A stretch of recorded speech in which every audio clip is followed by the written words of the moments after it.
Courtney Mosley for our next question. Thank you all for your answers. Good evening, everyone. My name is Courtney Mosley, and I am the Secretary and Campaign Chair for the Northeast Ohio Young Black Democrats. I want to thank all of you for joining us for tonight's forum. For the question, can you please state what your concrete plan to take action and bring vision to City Council on the declaration of racism as a public health crisis? We're going to start out with Justin Bibb. Well, as my mom has always taught me, well done is better than well said. And unfortunately, we're really good at fancy press releases in this town, but terrible at execution. And for me, this is not only a public health and a public emergency, but we need to come at it with a sense of urgency. So as mayor, I want to do a couple of things. Number one, I want to hire a chief racial equity officer in my administration to work across every department and analyze every policy, every regulation, and every decision within race equity analysis. Secondly, we got to do a better job of training every city employee in racial equity training. Many of us in this community have gone through the REI groundwater training. That should be required for every employee inside City Hall. And then thirdly, we got to right some of these historic wrongs in our city. Fully fund eradicating the lead paint crisis that have plagued many of our children and families for far too long, and also finally eradicating the digital divide. We are 4 or 5 or even 6 years too late in meeting the moment on that issue, and it's time for bold action right now to bring these issues to light and solve them once and for all. Thank you, Justin. Next, we're going to go with Ross DeBello. Thank you, Courtney. Yeah, recasting the budget as a moral document, doing business completely differently so that we can get out of this #1 in the nation in poverty ranking, right? Which gets to all those public health problems, the lead paint poisoning, the infant mortality, a worst place in the country for Black women. We're gonna end that 15-year tax abatement that's been applied inequitably, right? Racially. We're not helping Black developers and creating affordable housing in all parts of town, right? So we're gonna end the 15-year tax abatement. We're gonna end the handouts, right, to sports team owners and to big business, right? We're not gonna give millions of our tax dollars to billionaires. We're gonna do $8,000 grants, $12,000 grants, $18,000 grants to minority owned LGBTQIA owned businesses in the different neighborhoods of town, right?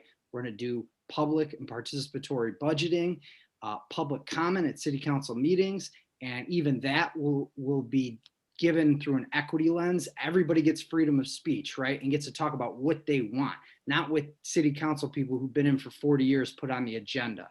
So we're gonna change everything about the way that we operate the government and our politics. Thank you, Ross. Next, Kevin Kelly. Thank you. The Racism is a Public Health Crisis Declaration of June was an important step forward. Now, we're not going to undo what took 400 years of racism in a few months, but it really sets forth the policies that put forth the values of the city of Cleveland. And we look at all the public health crises that we face. If you look at infant mortality, if you look at lead poisoning, if you look at crime, if you look at all of the social indicators, undergirding all of them is race and poverty. We can't solve infant mortality if we don't get at the root cause, which is race. And when First Year Cleveland was formed, we did a deep dive of all those babies that didn't make their first birthday. Many assumed that it had something to do with the prenatal care of the mother, not taking care of oneself, showing up in an emergency room and delivering a baby. That's not all true. None of that ended up being true. The single biggest determinant of whether a baby lives their first birthday was the race of the mother. So much so that a high school dropout Caucasian woman who did not get prenatal care has a better birth outcome in the city of Cleveland than an African-American woman, a middle-class African-American woman with a college degree who has employer-provided health care. That should shock all of us to continue action. That should shock all of us to do something about this. And we need to realize that we can strip away all the other factors. Race is at the very core of most of the public health issues that we deal with. Thank you. Next, Senate percentage.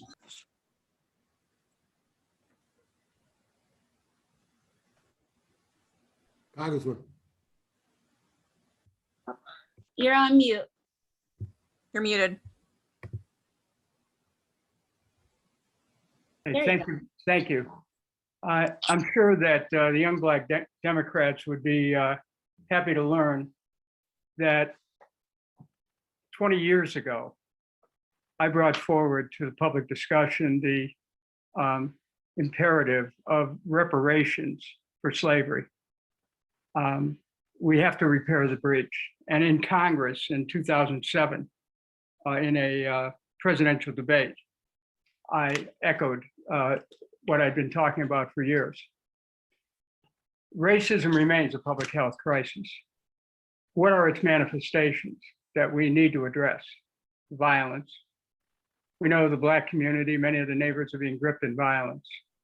We need to intervene with these gangs, divert the young people who may be able to get out of gang activity, provide education, economic opportunities. We need to understand that racism also has produced inequities in housing. That needs to be addressed. One of the ways will be to build 20,000 new units in the city of Cleveland for low and moderate income people. We need to understand that one of the aspects of racism is the disparities in healthcare.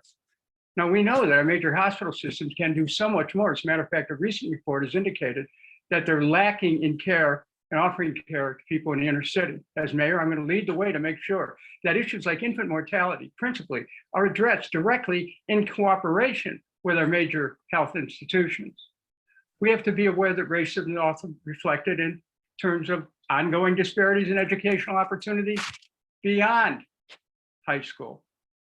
America can do a lot in terms of setting a tone in an area where we have so many institutions, of higher institutions of learning. We must continue to find ways to repair the breach. We must recognize the evil of the institution of slavery and what it did for generation after generation of people who happen to be Black. And we need to take the moral responsibility in.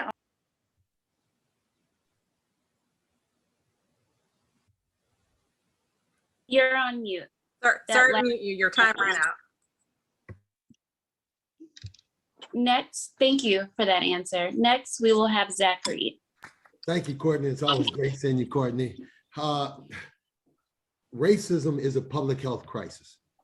Simple as that. That's why, as mayor of the city of Cleveland, any director, any one of my directors, when they bring me their budget, the two things that I'm going to want to see. One, what's your plan to reduce how is this budget that you're giving to me going to help reduce poverty in the city of Cleveland? And two, how is this budget going to help us reduce the increase equity in the city of Cleveland? Because when you look at the poverty issue, and I'm glad the congressman brought it up, that someone on this panel literally went to Columbus and asked those individuals in Columbus to say, someone who makes over $100,000 literally said, hey, you know what? I don't want your people in the city of Cleveland to make $15 an hour. Poorest city in America. While they're making $100,000 a year, I don't want you to be able to make $15 an hour or to even be able to negotiate whether it's $8 an hour, $10 an hour, $12 an hour, because one of the fastest, quickest ways to get out of poverty is to ensure that you got a good job making good pay. And for someone to go to Columbus and say to those individuals that I don't want the people in the city of Cleveland not to be able to get this thing done, I think we need to really look at the motivation when we talk about, do you really believe in equity? Do you really believe in the fact that that people in the city of Cleveland are living in poverty and they really want to get out of poverty? So yes, every budget that comes before me, two questions I'm going to ask those directors. How is it going to help us get out of poverty? And how is this going to increase equity in the city of Cleveland? Thank you, Zach. And last but not least, Sandra Williams. Thank you for the question. Before I answer the question, I want to first apologize to anybody on this call that I offended by giving the name of my friend and former staff member. As Dara said, some people are not open to using names. And although my aide was open and said that I could use her name, I want to apologize to those people who were offended. Also, I'm sure my friend, Senator Nikki Antonio, who endorsed me and is a part of my kitchen cabinet, is cringing when I did that. So Nikki, apologize to you for that. Listen, I was the chair or the sponsor of the Races as a Public Health Crisis bill in the state Senate in the last General Assembly and this General Assembly. It did not go anywhere. I want to applaud the people at the City of Cleveland for passing that legislation.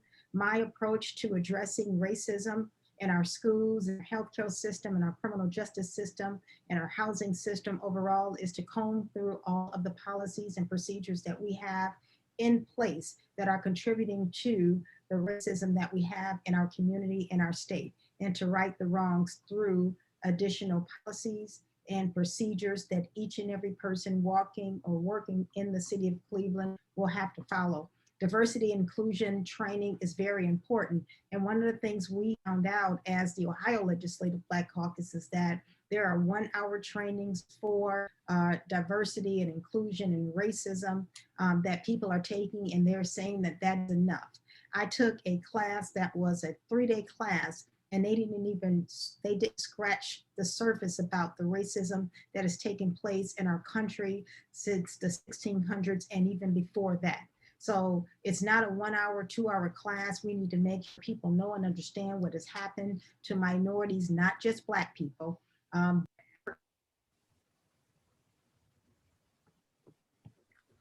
Sorry about that, Sandra. That was the end of your time for the question.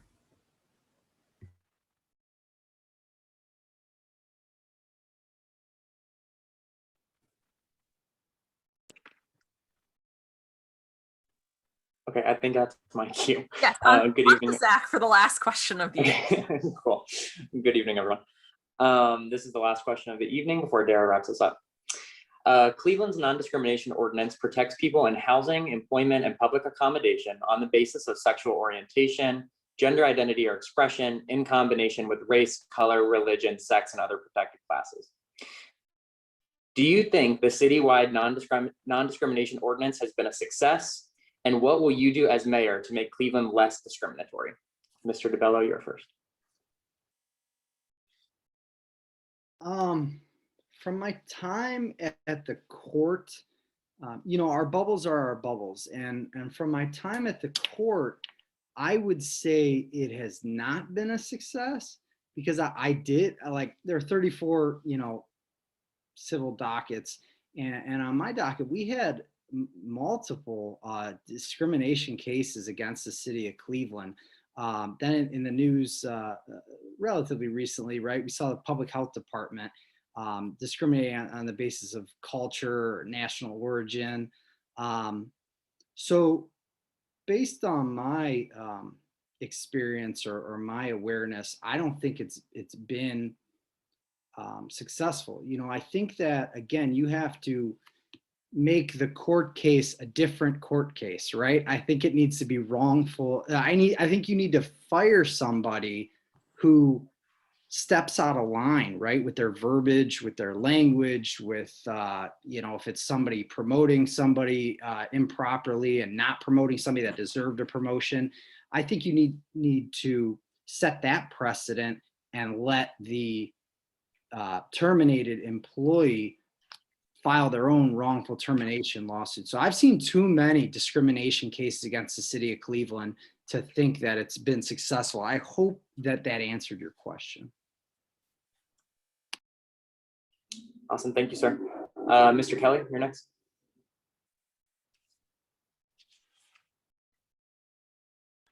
Thank you. It is the ordinances that have been put in place are a step forward, and the June 15th Supreme Court decision where they handed down a landmark ruling that protects workers from discrimination based on gender identity and sexual orientation is a step forward. But we need to always be making sure that our policies, our procedures reflect that. We can't just assume because there is a court decision or policy that it's going to be protecting. We need to live this.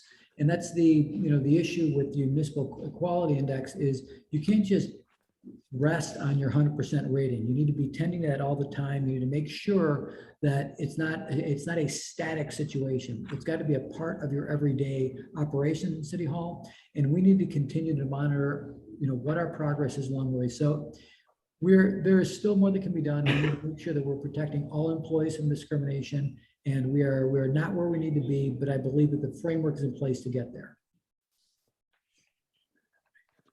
Thank you. Mr. Kucinich. For 16 years in the United States Congress, day after day, I stood with the Human Rights Campaign and leading the way to look at discrimination wherever it existed. I was the principal sponsor of the Employment Non-Discrimination Act. I stood very strongly for the rights of people to be able to marry whoever they want to marry, against any kind of discrimination with respect to domestic partners. There's a whole range of things that I could take the whole evening exploring where I led the way. The Washington Post a few years ago wrote a story saying that I basically was setting the path for politics for the future of America based on stands that I took in Congress. So as the mayor of the city of Cleveland, I intend to see to it that we set the highest standards possible that would create a new era in communication between people who work for the city about the rights of each other, about respecting people's rights, that we have to cause everybody to lift up their thinking on looking at the inner equality of each of us, and to not just simply say, well, these are the laws. I'll establish a code for sure, and I'll be happy to work with you in doing it, of what is not permissible. But at the same time, rather than simply punish people, let's bring them in and help educate people and make a better educated city on how we pride ourselves in our diversity. We're so proud of our cultural diversity in Cleveland with over 100 different nationalities. We should be proud of our diversity in every way and celebrate each individual and who we are. Thank you. Thank you. Mr. Reed. Thank you, Zach. And although you spell the name a different way, it's still good to have that Z on the screen. I appreciate that. Thank you, sir. I would say this, that we all know it's not working. We all know that. Ross just laid out working in the court where it's not working. And it comes down to, once again, about leadership. And when I'm mayor of the city of Cleveland, everyone that's going to be working for me will know and understand that discrimination cannot be tolerated. From day one, they're going to know that. And if it comes from the top, from the leadership, from the top, from the mayor, then you will see us move forward. Then you will see the city move forward to be more of a welcoming city, a city where people want to move in, knowing that they have an opportunity to whether it's in fair housing, whether it's in getting a good job, whether it's having a good pay, all those things happen because the mayor of the city of Cleveland, and I've said this on more than one occasion, mayor of the city of Cleveland is the second most powerful political figure in the state of Ohio. When the mayor of the city of Cleveland speaks, people around state listen, people around the nation listen. And I'm going to speak loud and clear. The discrimination will not be tolerated under my administration. Thank you, sir. Ms. Williams. Discrimination still exists in every aspect of our lives, and it definitely needs to be rooted out. I believe that the Ohio Fairness Act is one way that we can help contribute to reducing discrimination in our state. And as the mayor of the city of Cleveland, I will continue to have policies and procedures in place with my staff to make sure that we are working with the Housing Department, the Civil Rights Commission, and others who are tackling these issues on the city, a state, and a federal level. Discrimination will not be tolerated in any form under my administration. Thank you. Mr. Bidd. You know, equitable governing and governing with a mandate to build a more inclusive city truly requires having not only my cabinet, but every employee inside City Hall to reflect the diversity and equity of the city. And without that lived experience, without that proximity, we can't do the hard work of making sure that this is one of the most inclusive cities in America. Now, the ordinance is a good step in the right direction. But as I've learned as an executive and community leader for over the last 15 years in this community, that it all boils down to execution, execution, execution. And as the next mayor, what I can prioritize, number one, making sure our policy making is rooted in that lived experience to reflect diversity, to eradicate discrimination across our city, making sure that we're advocating for more equitable policies at the state and federal level as well, but also making sure that in every fabric and every part of the city, there are safe spaces for our residents, regardless of race, regardless of creed, regardless of sexual orientation. That. Sorry to mute you there, Thank Justin. you. Fair enough. Sorry, thank you all for your answers. I'll turn over to Dara to wrap us up.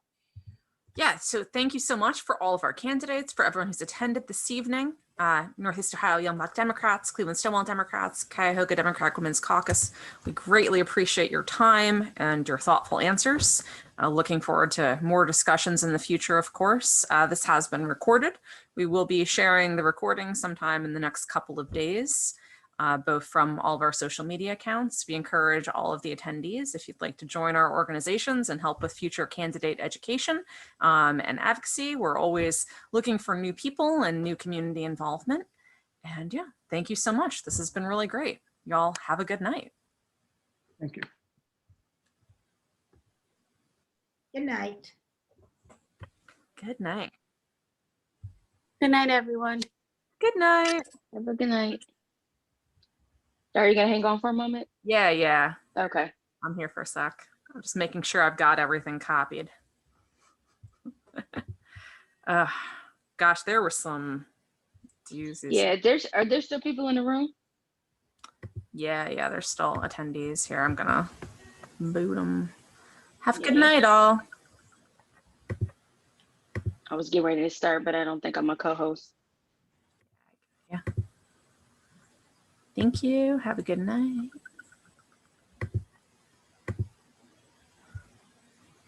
Hey, it's Brooks's mom. My mom joined too. I said, "Oh, thanks, Mom." My dad was watching on Friday. She kept sending me text messages. I'm like, stop. Why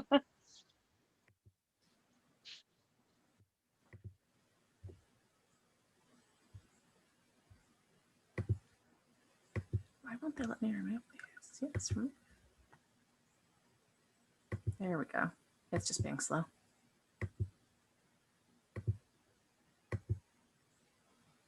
I need to remove that timer too. All right. It still says attendees 9, but I don't see anyone else. Like, I assume if I don't see anyone, they're not there. Oh, no, they're there. And you are still live. Yeah. Thanks, Dad. Oh, that's your dad? That's my dad, yeah. Thanks, Dara's dad, for telling us. Yeah, it's just being slow. We're getting everyone out of here, and then we'll do some wrap up. Thank you all for watching. Oh, and your mom. Love you too. We'll talk later.